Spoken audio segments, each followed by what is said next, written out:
everyone, welcome back to the computer technology channel. Guys, again I'm here with you with my second video lecture on JavaScript. Today I'm going to explain about the data types available in JavaScript. Last video lecture में I had explained about the variables and the some definition of the data types कि data types क्या होते हैं.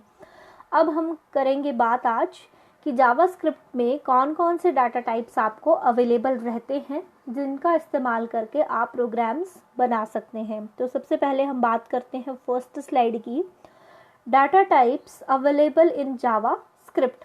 JavaScript में कौन कौन से data types आपके अवेलेबल रहते हैं. There are 3 main types of data types available in JavaScript.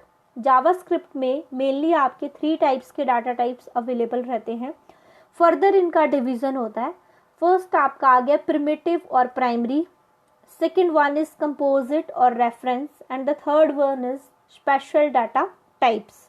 One by one हम सभी को डिटेल में एक्सेस करेंगे. अब चलते हैं सबसे पहले प्रिमिटिव और प्राइमरी डाटा टाइप्स क्या होते हैं. यहाँ पे मैंने लिस्ट बना के रखी हुई है कि कौन कौन से डाटा टाइप्स जो हैं वो किसके अंडर आते हैं. फर्स्ट देखिए guys, list of primitive data types. Primitive data types के अंडर कौन कौन से डाटा टाइप्स आपके आते हैं. बुलियन आ गया, नंबर आ गया एंड स्ट्रिंग आ गया. इनको हम डिटेल में अभी डिस्कस करेंगे इन माई नेक्स्ट स्लाइड्स. फिलहाल अभी आप इनके नाम देख लीजिए कि प्रिमिटिव डाटा टाइप्स की कैटेगरी में कौन कौन से डाटा टाइप्स आपके आते हैं. Boolean, number and string. Second one is list of composite data types. Composite data types के अंडर कौन से आते हैं. एरे आ गया, फंक्शन आ गया एंड ऑब्जेक्ट. ओके, अब हम बात करते हैं list of special data types. Special data types की कैटेगरी में कौन से आते हैं. फर्स्ट आपका आ गया undefined and the second one is null. Right guys, अब हम सबसे पहले लेते हैं प्रिमिटिव और प्राइमरी डाटा टाइप्स के बारे में डिटेल ले रहे हैं इनकी. प्रिमिटिव और प्राइमरी डाटा टाइप्स भी इसको कहते हैं. Primitive data types hold only one value at a time. Primitive data type एक समय में सिर्फ एक ही वैल्यू होल्ड करता है. एग्जाम्पल के लिए स्ट्रिंग, नंबर एंड बुलियन, ये सारी चीज़ें आपकी या ये सारे डाटा टाइप्स आपके जो हैं वो प्रिमिटिव या प्राइमरी डाटा टाइप की कैटेगरी में आता है. अब हम सबसे पहले बात करेंगे स्ट्रिंग की. स्ट्रिंग क्या होता है guys. String data type is use to store textual values. String data type हम लोग कब इस्तेमाल करते हैं, जब आपको किसी भी वेरिएबल में टेक्सचुअल वैल्यू को स्टोर करना होता है. Actually string is a collection of characters. String क्या है, कलेक्शन ऑफ कैरेक्टर्स है, अनक्लोज्ड इन ए क्वोटेशन मार्क्स, जो कि एक क्वोटेशन मार्क में बंद रहती है. अब मैं आपको थोड़ा सा डिटेल में जाती हूँ कि स्ट्रिंग क्या चीज़ है. फॉर एग्जाम्पल, आपने कोई वर्ड लिखा, सपोज आपने कोई नेम लिखा विकी, ठीक है. तो विकी में अगर आप काउंट करेंगे 1 2 3 4 5, कितने करेक्टर्स हैं इसमें. 5 करेक्टर्स हैं. ओके गाइस, कितने करेक्टर्स हैं.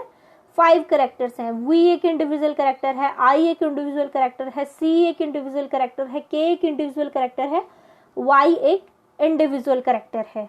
राइट गाइस, अब इसमें क्या है आपके पास, ये इंडिविजुअल करेक्टर्स जो हैं इनको आपस में कंबाइन करेंगे तो आपके पास क्या बनेगा, स्ट्रिंग बनेगा.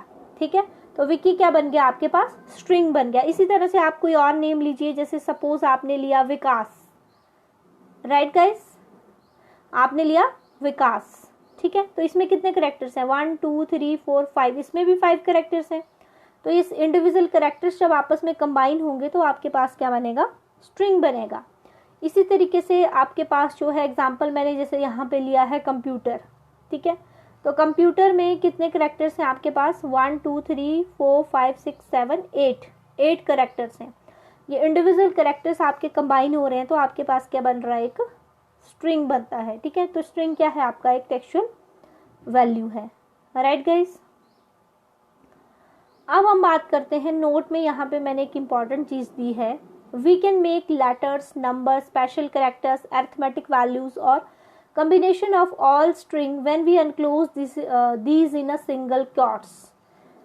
आप इनको एक सिंगल क्वॉट में क्या करेंगे, या सिंगल कोटेशन मार्क में अनक्लोज करेंगे, या फिर डबल कोटेशन मार्क में आपका जो स्ट्रिंग है वो अनक्लोज्ड किया जाता है. इसका ये मतलब है कि अगर आप किसी लेटर को, किसी नंबर को, किसी स्पेशल कैरेक्टर को भी अगर आप जो है सिंगल कोटेशन या फिर डबल कोटेशन में अनक्लोज्ड कर देते हो तो वो आपका क्या बन जाता है, स्ट्रिंग बन जाता है। एग्जाम्पल यहाँ पे देखिए, स्ट्रिंग का आपने लिखा है hello kitty, single quotation mark आपने लगाए हैं तो ये क्या है, आपका स्ट्रिंग है। इसी तरह से डबल कोटेशन मार्क में लिखा है तो ये भी आपका स्ट्रिंग है। स्ट्रिंग हेलो एवरीवन, ये आपने कैसे लिया, अल्फा न्यूमेरिक फॉर्म में लिया है, डबल कोटेशन मार्क में अनक्लोज्ड कर लिया है तो ये पूरा आपका क्या है, एक स्ट्रिंग बन जाता है।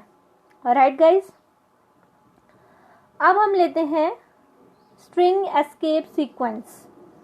These are the non typed characters. String escape sequence क्या होती है, नॉन टाइप्ड कैरेक्टर्स होते हैं, मतलब जिसका आउटपुट आपको स्क्रीन पे नहीं दिखेगा, जस्ट उसका इफेक्ट दिखेगा। We can only see the effect of these sequences. Example के लिए जैसे आपका \n है, use to shift the text in new line. जैसे आप अगर कोई कंप्यूटर का स्टूडेंट होगा, उसने सी प्रोग्रामिंग पढ़ी होगी तो उसमें हम \n यूज करते हैं। जैसे आप एंटर प्रेस करते हो ना, वैसे प्रोग्रामिंग में नेक्स्ट लाइन पे शिफ्ट करने के लिए \n को इस्तेमाल किया जाता है for shifting a text into the new line. वो आपको n प्रिंट नहीं होगा, जस्ट उसका एक इफेक्ट आएगा कि आपका जो टेक्स्ट है वो न्यू लाइन पे शिफ्ट हो जाएगा। अगर आप इस्तेमाल करते हो /t for creating horizontal space और टैब, हॉरिजॉन्टल स्पेस क्रिएट करने के लिए जैसे आप MS Word, Excel, PowerPoint में स्पेस बार प्रेस करते हो, similarly if you want to create a horizontal space in a output screen then we use a /t। अगर आप यूज करते हो /r use as carriage return character, /b use as backspace की तरह use करोगे अगर आपको बैकस्पेस करना है। Double slash is replaced by a single back slash. Okay guys, तो ये था अबाउट द फ्यू, आपको मैंने इस वीडियो में बताया डाटा टाइप्स कितने टाइप्स के जावास्क्रिप्ट में अवेलेबल होते हैं, जिसमें से प्रिमिटिव को हमने थोड़ा सा डिस्कस किया है। प्रिमिटिव में भी जस्ट हमने स्ट्रिंग को आज एक्सप्लेन किया है, देन बुलियन एंड नंबर्स को that I will explain in my next video lectures. तब तक के लिए गाइज इन वीडियो लेक्चर्स को एंजॉय कीजिए। कोई अगर आपकी क्वेरीज हैं तो प्लीज़ मुझे यूट्यूब के कमेंट सेक्शन में जाके कमेंट कीजिए, and don't forget to like, share and subscribe my channel, and please press the bell icon for more video notifications. तब तक के लिए thank you so much guys, take care, bye bye.